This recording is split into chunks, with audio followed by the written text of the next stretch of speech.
бүгүнкү күндө ушул Нарын районундагы алдыңкы эң чоң объектилерди куруп атабыз. Сыртта жүрсөм дагы өзүмдүн атуулдук салымым болсун деп атайын ошо ат башыга регистрация кылган. Азыркы күндө башкалардыкындай менин акчам жок. Алардыкындай атам заводдорду куруп берген эмес экен. Таза шаар болсо, таза район болсо, ошолордун келечеги батыраак астыга жылабы деген. Бирөөгө сөз бердиңби, ошол сөздүн кулу бол деген нерсеге. Бирөөнү дос деп айттыңбы, достуктун кадырына жет. Урматтуу 30-чы шайлоо округунун шайлоочулары, мага ишениңиздер. Кудайым буйрса, сиздер үчүн 100% иштеп берем деп убадамды берем.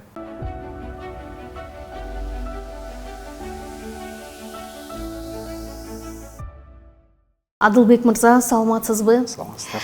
Бардык нерсенин башаты балалыкта деп коюшат да. Анан сиздин өмүр баяныңызга кылчайып карап көрсөк, жөнөкөй мугалимдин үй бүлөсүнөн чыгып, анан азыркы жетишкен ийгиликтерди багындырган экенсиз да.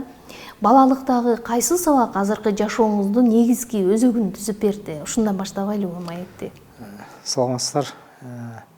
Менин балалык кезим Ат башы районунун Калин айылында төрөлгөм. Өзүбүз Ат башы районунун Жаңыш деген айылдан болобуз. Бирок ошол жерге менин ата-энем, атам да, энем да мугалим болуп пенсияга чыгышкан. 2021-жылы атам өтүп кетти. Үй бүлөдө 6 бир тууганмын. Ошо Калин деген айылда ата-энебиз 12 жыл мугалим болуп иштеп, мен ошон үчүн Калин айылында төрөлгөм. Кийин ата-энем 88-жылы Ат башы районуна райондук борборго көчүш керек болуп калды. Ошол момент, ошол мезгилдерде мен Ат башы районуна көчүп келдик. Ак Жардагы Жаналиев атындагы орто мектебин аяктадым. Анан сиздин азыркы сурооңуз боюнча мен ушу кичинемен мамам, апам мугалим болуп ошо алгебрадан, математика алгебраны сүйүп окугам. Бул менин жашоомдогу эң бир жакшы жетишкендик деп ойлойм. Так илимдерге көбүрөөк кызыгуу болгон экен да анда, Ооба, сиз айткандай ошо биздин үй бүлөнү Ат башы районунда математиктердин үй бүлөсү деп коет. Атамдын агасы дагы ошо математик болгон, Анапия Курманалиевич деп району болгон киши. Биздин ошо үй бүлө мүмкүн болушунча башка сабакты көп окубашы мүмкүн, бирок ата-энебиз ошол сабактардан берген үчүн биз ал сабактарды өтө кызыгуу менен бир ушундай жакшы жетишкендиктер менен окуганбыз. Ушул так илимдерден билим алышыңыз анан кесип тандооңузга таасир эттиби? Ооба, кесип тандоодо башында кичине бир жаш болгондо ошентип бир урунуп, тияка урунуп, бияка урунуп бир немелер өтөт го.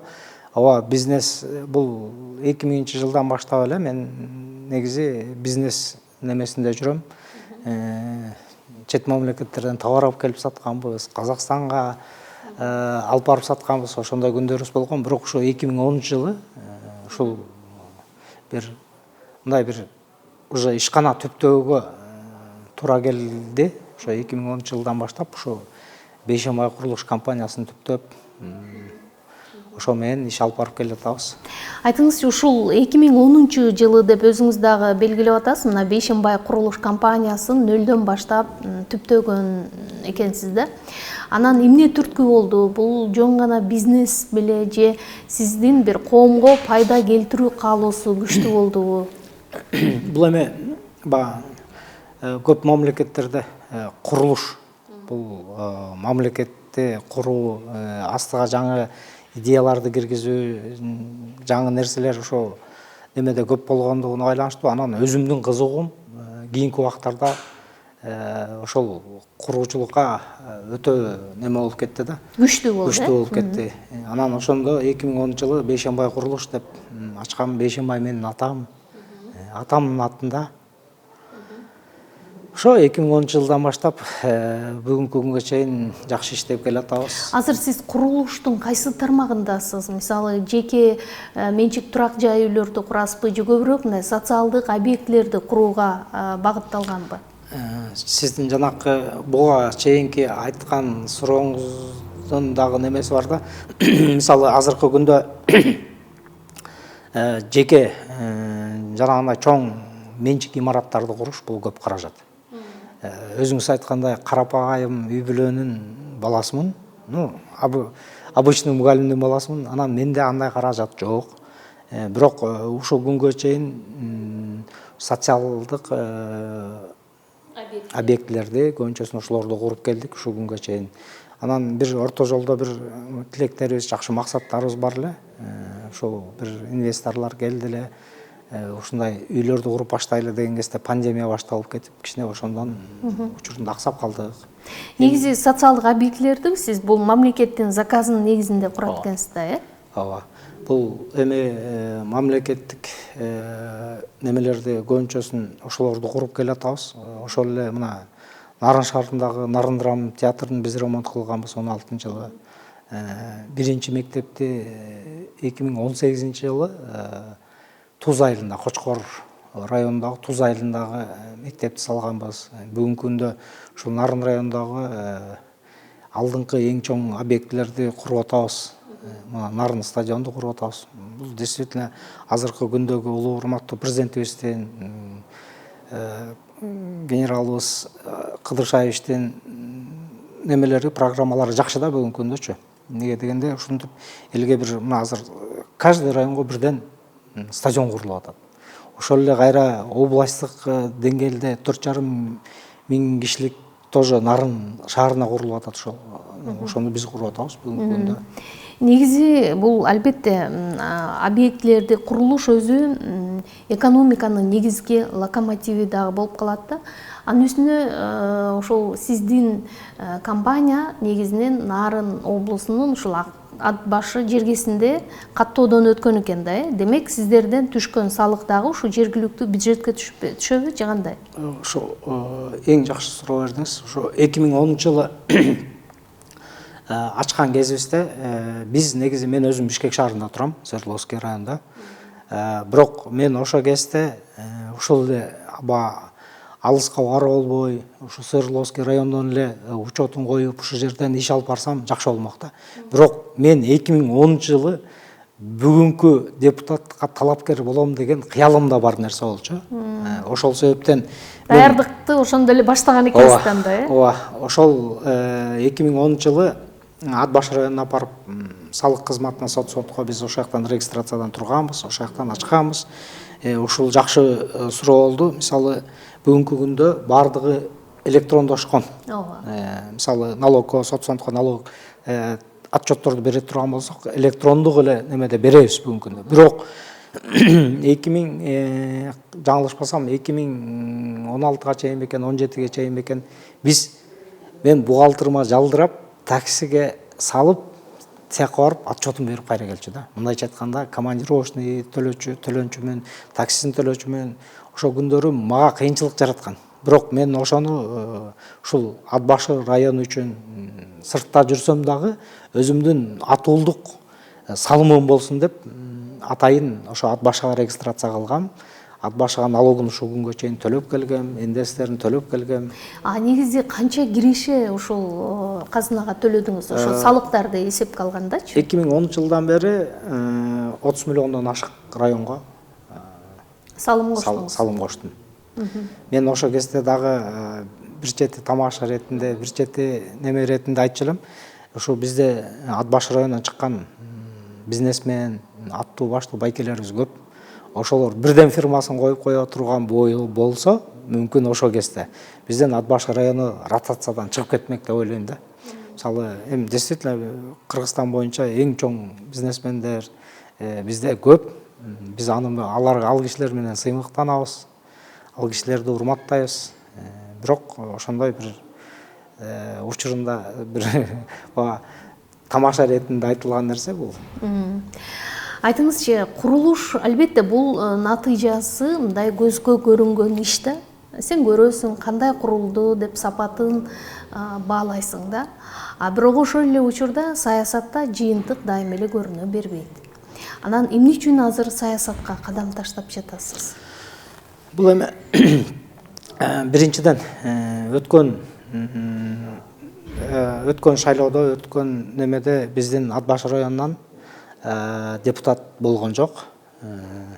Анан бул жолку да биз дагы мен жана бул сөздөн кайра кайталай бериштин деле кажети жок болсо керек. Бирок карапайым үй бүлөдөн чыккан бала болгондон кийин мен да ойлондум. Потому что азыркы күндө башкалардыкындай менин акчам жок. Алардыкындай атам заводдорду куруп берген эмес экен. Мага атам жакшы билим берген. Түз жүргөндү үйрөткөн. Анан бүгүнкү күндө ошол аттуу баштуу кишилердин балдары же болбосо бир туугандары койбогон үчүн ушул өзүбүздүн райондун жаш балдары байке бул жолку да эме акчасы көптөр чыккан жок. Сиз менин анча акчам жок, мен алар менен тиреше албайм дечү элеңиз. Бул жолку да чыгыңыз деген өтө көп сураныштардын негизинде ушу айылдык биз мүмкүн болушунча ошо Ат Башы районунун жаштарын, улакчыларын көп колдоо көргөзүп келебиз да. Анан ошол балдардын баарынын кайра байке чыккан атасызбы, чыгасызбы бул жолку да деген немелердин негизинде эле анан ойлонуп үй бүлөм менен. Бирок жеке өзүңүздө ички каалоо бар да, Мен жана да тастыктап айттым. 2010-жылы уже менин кыялымда депутат болчумун мен. Бүгүнкү күндө Кудай буйрса ошол ишке ашат деп Алладан суранып отурабыз.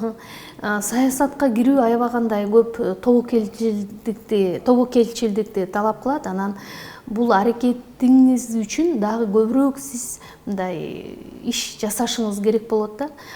Парламенттик шайлоого аттанып жатып, жасай турган жумуштарым кайсы деп ойлоп жатасыз же болбосо атайын бир программа, платформаңызды иштеп чыктыңызбы командаңыз менен? Биз командабыз менен ал нерселерди иштеп чыктык. Азыр эң негизги көйгөйлөрдү айтайын. Бул эми азыркы күндө улуу урматтуу президентибиз деле туура жакшы сөздөрдү айтып бербедиби?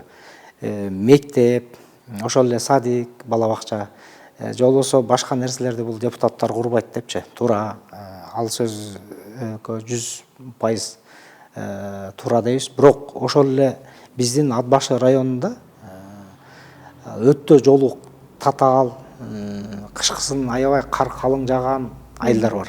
Ооба. Бирок кыш 5 айга чейин созулат. Ошо 5-6 айга созулат. Анан ошол айылдын мен мисалы башка депутаттар мүмкүн кандай билбейм, мен бирөөнү жаман же жакшы дегенден алыспын. Но азыркы күндө мисалы алыскы ошо өзгөрүш, май деген айылдарда, например, жолунун бүгүнкү күндөгү кебетелери. Биз ошону айтып атабыз. Биз действительно элге мектеп куруп берем же башка куруп берем эмес. Мен өз каражатыман чын эле кура албайм. Бирок ошол карапайым элдин көйгөйүн мүмкүн болушунча түзмө-түз ошол немеге жеткизебиз. Парламентке жеткизебиз, ошол эле министерстволорго жеткизебиз.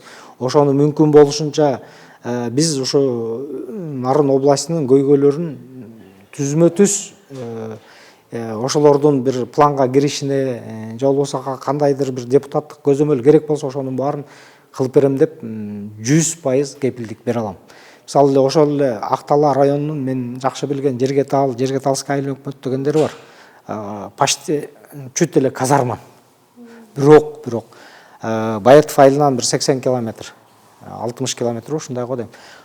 Жолдору бүгүнкү күндө мышыгыйларлык да. Ал жактарда эми каралбай калган да. Биз мисалы ошондой нерсе. Биз эми кээде фирманын жетекчиси эле десе эле элдер башкача ойлойт экен. Мисалы мага неме эмес да, мындай бир уяттуу эч нерсеси жок. Кээде мен объектилерди көрүш үчүн өзүмдүн чоң машинем бар, грузовой машина. Ошону айдап алып бара берем. Потому что мен наоборот ошентип күнүгө сиз жана сурооңузда кичине неме болуп калдым. Фундамент коюлуп атат мисалы да.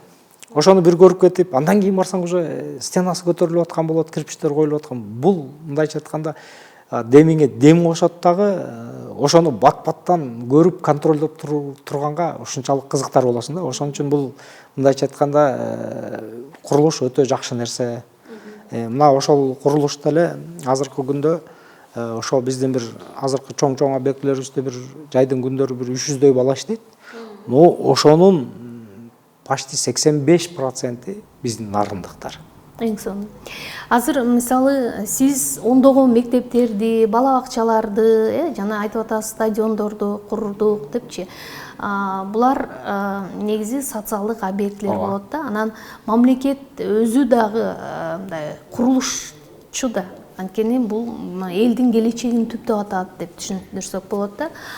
Сиз ошо мамлекет үчүн кандай пайдубал коюлса деп ойлойсуз? Эмне керек биздин мамлекет үчүн бүгүн? Бүгүнкү күндө ушул жакшы суроо болду. Мисалы мындай эле да, мурда көп учурда курулушчулардын зыян тарткан учурлары көп эле. Себеби ошол эле депутаттар, ошол эле кабинет министров ошол айылдык болуп калса же ошол жактык болуп калса эле капсула салат эле, анан эле иш токтойт эле. Бүгүнкү күндө мына урматтуу президентибиз жана министрлер кабинетинин командасы толук кандуу ошол нерсени чечип берди да.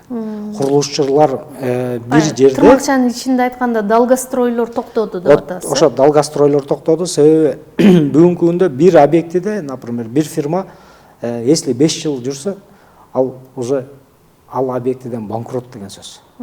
Себеби ошол техникаларын көчүрүп барган, анткен-минткен убакытта эле бир ай көчүрүп барасың, барып 5 миллион сомдук жумуш жасайсың да кайра көчүп кетиш, уже бул банкрот деген сөз да. Мына бүгүнкү күндө ошонун баарын улуу урматтуу президентибиз жана командасы муну жакшы жолго коюп берди. Азыр башталган иш бүтмөйүн жаңы объекти киргизбей атат. Мунун дагы бир өтө чоң биздин куруучуларга өтө чоң бир немеси бар да. Жакшы жактары бар. Сиз азайын ушул мына үгүт өнөктүгү башталды, анан эл менен, электоратыңыз менен жолугушууларды баштап атасыз.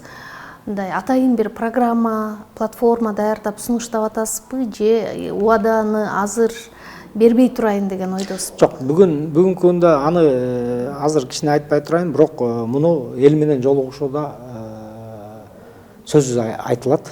Сөзсүз. Анан жанакы сөзүңүздү туура айттыңыз. Азыр эл менен жолугушууда эле баары эле күлүп калыптыр. Депутатка келген баары эле бирдей элеңер. Бүгүн сөз берип эле эртең ушул жерден сиздерди таппай калат элек. Жолсо бүгүнкү иштеп аткан телефонуңуздар эле эртең жооп бербей калат элеңиздер деген сөздөр бар экен чынында. Буга чейин мен эми шайлоо менен чынын айтсам буга чейинкилерди билбейт экенмин, бирок азыркы жолуккан күндө ошондойлор болуп атат. Ошол эле өзүбүздүн айылдардан, например, өзүбүздүн райондордон деле барсаң ошондойлор байкелер сиз берген суроону берип атат. Бүгүн жүрөсүң, выбор бүткөндөн эле силер таппай калчу элек, сен да ошондойсуңбу, же ошондой болобу деген немелер болуп атат. Бирок мен ушул сөз берем. Ушу Ат баш районуна, Нарын районуна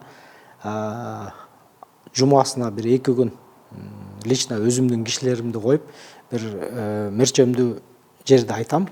Ошол жерлерде мага Бишкекке чейин келип, жогорку кеңешке чейин келип кереги жок. Ошол жерлерге мен атайын неделянын бир жуманын бир 2 күнүндө неме кылам, Кудай буйрса. Депутат болуп өтүп калсам эле, ошондой бир эл менен чукул байланыш кылгыдай ошол жерге бирөөнү отургузам, мына саат мончадан мончага чейин. Алар сизге мындай калпайтып коюшу мүмкүн эмеспи?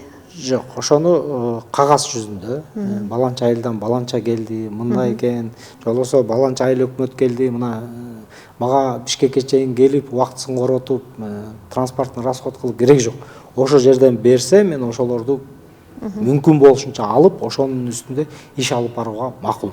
Азыр ушул өзүңүз шайлана турган, өзүңүз талапкерлигин көрсөтүп жаткан округдун баардык көйгөйлөрүн билем деп ишенимди айта аласызбы? 100% билбесем да 85% билем деп ишеничтүү айта алам. Себеби Нарын областынын мүмкүн менчелик кыдыргандар азырактыр.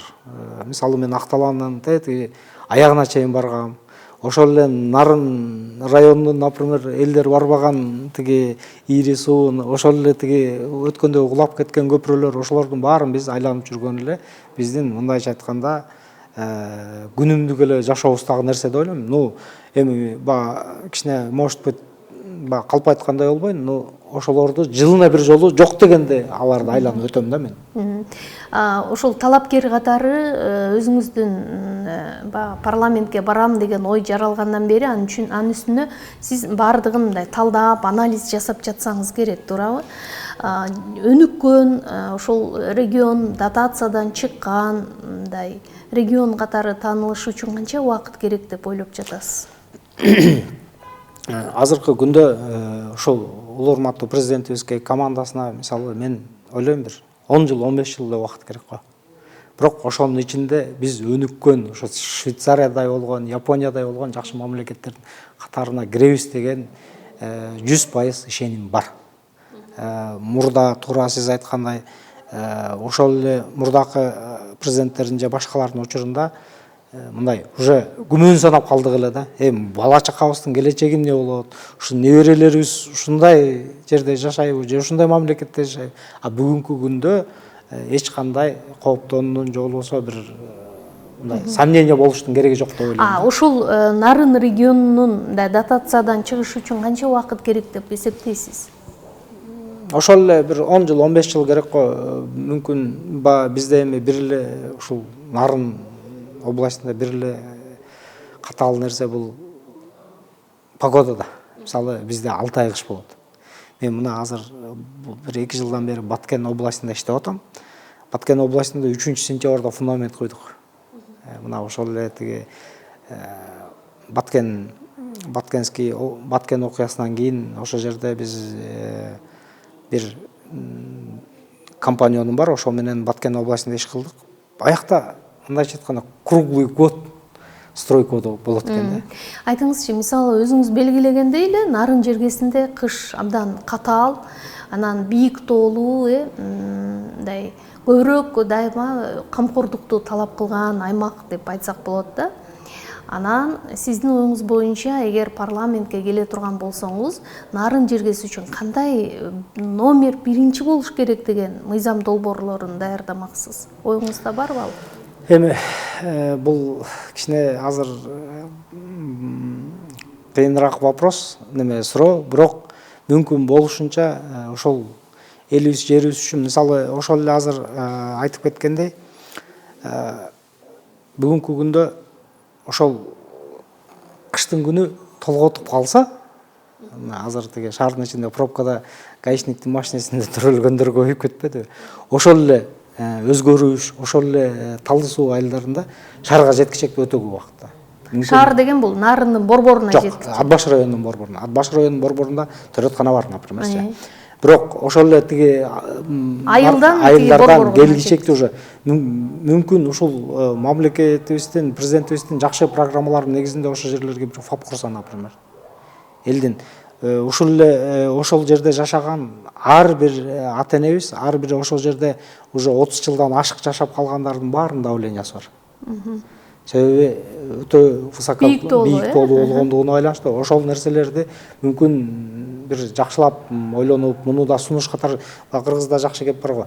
Өзү аракет кылбаса бирөө эле бербейт экен. Ошондой көйгөйлөрдү айтып, ошондой көйгөйлөрдү түзмө-түз жеткизип турган нерсени Кудай буйрса депутат болуп келсек, ошолордун баарын ишке ашырабыз деген ниет тилектерибиз бар. Айтыңызчы, сиз кыялданган Кыргызстандын өзү кандай болушу керек? Биз жакшы вопрос, жакшы суроо болду. Мен ушул бир жайында мен Японияга барып келдим да. Ушунчалык таза. Анан действительно мындай кээде мындай тазалыкты президентибиз деле көргөзүп атат, таза болгула, минткиле, тигинткиле. Ошол нерселерди өзүбүздөн баштасак дейм да. Мисалы билбейм, ушундай бир таза шаар болсо, таза район болсо, ошолордун келечеги батыраак астыга жылабы деген мындай канчалык. Мисалы азыркы күндө дагы жакшы союз тараганда нанга жетпей калган семьялар болгон, баарыбыз тегирмендин унун жегенбиз. Бирок бүгүнкү күндө баары жетиштүү. Азыркы күндө только бири-бирибизге туура максатта тарбия беришибиз керек деп ойлойм. Азыркы күндө действительно мисалы мурдакыдай ошол союз жаңы тараган кездегидей өтө үй бүлөлөр жок. Бирок кичине аракет кылып, жана тигилерде мисалы бизде обязательно немени берип атканда, штрафты берип атканда же бир немени берип атканда урушуп талашып беребиз го. Аякта андай нерсе жок экен да. Тошто жакшы жери, элдин баары кеңпейил, бири-биринен кечирим сурап турушат. Ошондой жактарды билбейм, муну кандай негизде кантип бир ушунун негизинде бир жакшы нерселерди иштеп чыксак деген бир ниет тилектер бар да, Кудай буйрса. Мага бүгүн бийлик эмес, мага жоопкерчилик керек деп айта аласызбы? Анткени сизге мындай ийгиликке сизди жеткирип аткан мүмкүнчүлүкпү же өзүңүздүн мындай аракет, күрөш болуп келатабы? Сөзсүз. Сиз айткан нерсени мен сөзсүз убада бере алам. Бул багытта элдин астында дагы бизди кичинебизден ата-энем мугалим дебедимби? Бизди ата-энебиз өтө катуу кармап чоңойткон да. Көчөдөн 1 сом таап алсаң да могу кимки деп бергиле деп чоңойткон да. Ошол тарбияны бул жашообузда көп жакшы жактары тийди да. Бирөөгө сөз бердиңби, ошол сөздүн кулу бол деген нерсеге, бирөөнү дос деп айттыңбы, достуктун кадырына жет. Ушундай нерселер. Ошон үчүн бул сиз айткан нерсеге 100% кепилдик бере алам. Кудай буйрса, аны тастыктайм. Саясатка кандай адамдар келиш керек? Мисалы, парламентке сиздин оюңуз боюнча буга чейинки эл өкүлдөрүн көрдүңүз. Алардын айрымдары ошол сиз бара жаткан, талапкер болуп катталып аткан округтан бара жатат. Анан кандай адамдар бүгүн парламент депутаты болуш керек деп эсептейсиз? Негизи бул азыркы мындай ушул бийликтин негизи көбүнчөсү карапайым элдин арасынан чыккандар. Жакшы жыйынтык алып келет деп ойлойм да. Себеби алар орусча айтканда хозяйственный дейт го. Мисалы, чарбачыл адам. Ошол эле суукту көргөн, ошол эле ысыкты көргөн, ал кой кайтарып жүрүп жаанда калган дегенчи. Ушул күнгө чейин мисалы шаар мэрин эле алалы, башка нерсеге неме албай. Балковскийлер, например, мындай тилмен Балковскийлер. 10 мэр болгон болсо, ошонун бирөө ошолор атак, 9-у тең карапайым элден чыккандар да. Бүгүнкү күндө сиз айткандай депутаттардын арасынан туура акчасы көптөр акчасын коргойт экен, өтө бизнес чоңдор бизнесин колдойт экен, неме коргойт экен. Биз бирок ошол нерсеге карапайым элдин үнүн жеткизем деген только немем бар да. Ишеничим ошол, максатым ошол. Атамдын ошо акыркы күндөрү атамдын жанында отурганда атамдын сөзү бар. Мен ал кишиге да убада бергем. Балам, элиң жериң үчүн кызмат кыл. Бирөөнүн бир нерсесин алып, туура эмес нерсесин алып, жеп, ушу бала чакаңа жегизбе деген. Союздун учурунда мугалимдерди билесиздер да. Ал кишилер только тарбия иретине. Атам ошол сөздөрдү берген. Атамдын аманаты, Кудай буйрса элим жерим үчүн кызмат кылам. Башкача айтканда, адал жашап, адал иште деген идеяны берген экен да. Ийгилик үчүн эмне маанилүү сапат деп ойлойсуз? Биринчиси бул чынчылдык. Биздин фирманын да бир тамашалап өзүбүздүн тиги кызматкерлерге айтабыз. Биринчи очередь болуп иш, мамиле, анан акча депчи.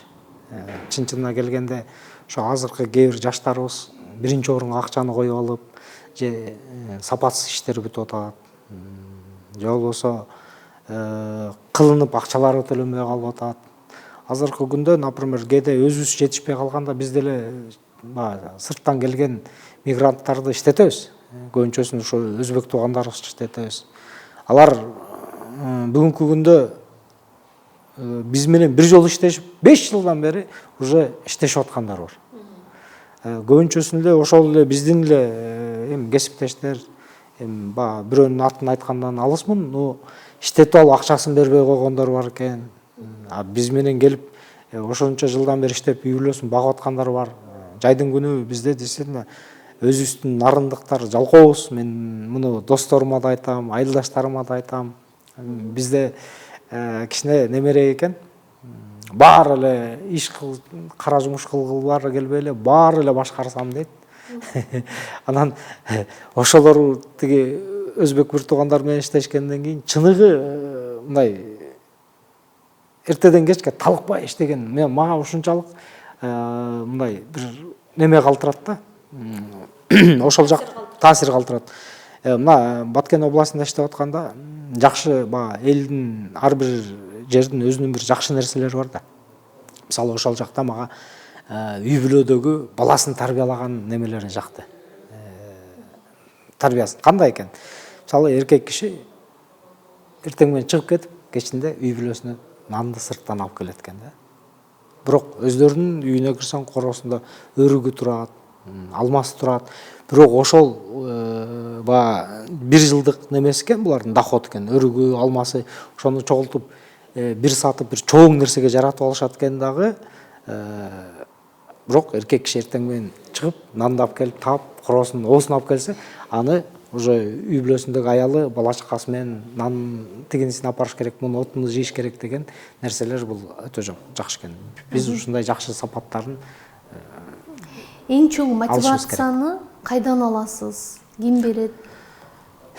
Эң чоң мотивация бул эми азыркы күндө интернет булактары биринчиден, экинчиден ошо бир туугандарым, досторум, ушулардан мотивация, ушулардан эң эле көп маектешкеним бүгүнкү күндө энем менен эле неберем. Ошол экөө. Эң чоң коркунучуңуз эмне? Эң чоң коркунуч бул ошол эли жериме кызмат кыла албайын деген нерсе. Эң чоң нерсе коркунуч. Эгер сиздин ошол эң жакшы көргөн небереңиз ата, сиз Кыргызстан үчүн эмне калтырдыңыз деп сураса, эмне деп жооп берет элеңиз? Ушул сөз бир Кыргызстандын Кудай буйрса бир көптөгөн жакшы имараттарды куруп, бийик имараттарды куруп, ошол азыркы көрүп атабыз го деген немелерде. Ошондой болуп, ошонун капталында биздин фирманын эмблемасы турса, Кудай буйрса неберелерге, бала чакама калтырып кеткен эң чоң жетишкендигимде ошону эсептейм. Балдарыңызга сиз кандай мурас калтыргыңыз келет? Жеке өзүңүз, мисалы, акчабы, тажрыйбабы же мындай ысымбы? Туура, бир казактын бир улуу акыны Тойберов атанын атасына айтат экен да. Ата, караңызчы. Мени сыйлап прокурор келди, бул келди, тиги келди, баланча министр келди десе, атасы карап туруп айтат.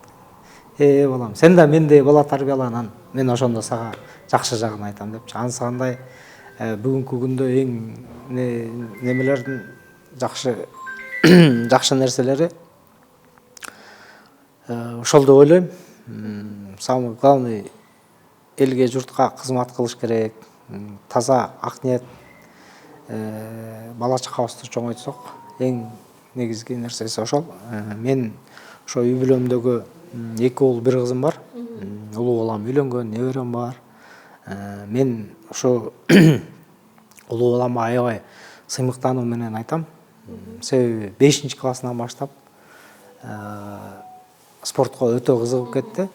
Анан ошондо бул шаардагы балдар энергиясын каяка коротушту билбейт экен да.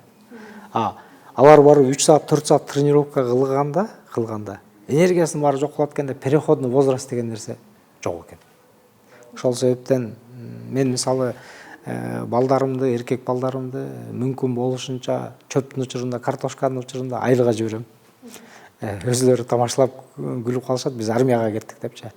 Анткени айылдын жашоосун көрүп туруп алса, эркек бала үчүн билбейм, биякта шаарда чоңойгон эркек бала үчүн кичине кыйыныраак. Ошон үчүн ошол жерге барып, мисалы айылда жүргөндө эң элементарный нерсе ассалому алейкум деп астынан чыккан эркек менен жакшы учурашат. Шаарда андай нерсе жок да.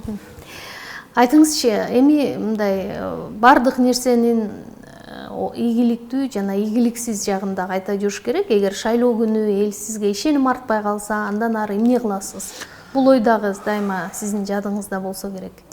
Туура, муну ошол кандидатурамды коем деген күндөн баштап Дайыма ойлонуп келатасыз. тыйындында эки бети бар дегендей, эч кандай мунун немеси жок, жаман жагы же терс мааниси жок деп ойлойм.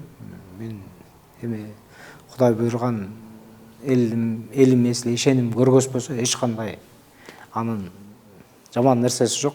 Ишимди улантып, наоборот, значит, мага депутаттык буйрубаган болсо, мен элим үчүн башка жагынан кызмат кылышым керек деген ниетим бар. Эң чоң тилегиңиз кайсы? Эң чоң тилегим ушу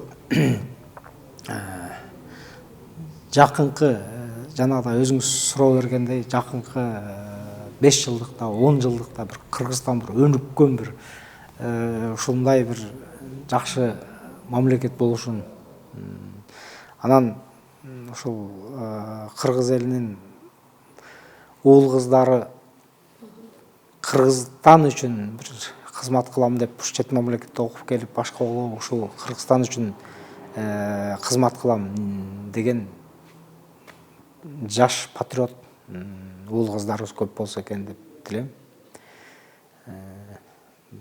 Башка чынын айтканда, анан үй бүлөбүз, бала чакабыз үчүн обязательно. Анда бул шайлоо сиз үчүн жемиштүү болсун, ийгилик каалайм. Ой көкүрөгүңүздөгү пландаган көп максат тилектериңиз ишке ашсын. Чоң рахмат. Урматтуу 30-чу шайлоо округунун шайлоочулары, мага ишениңиздер.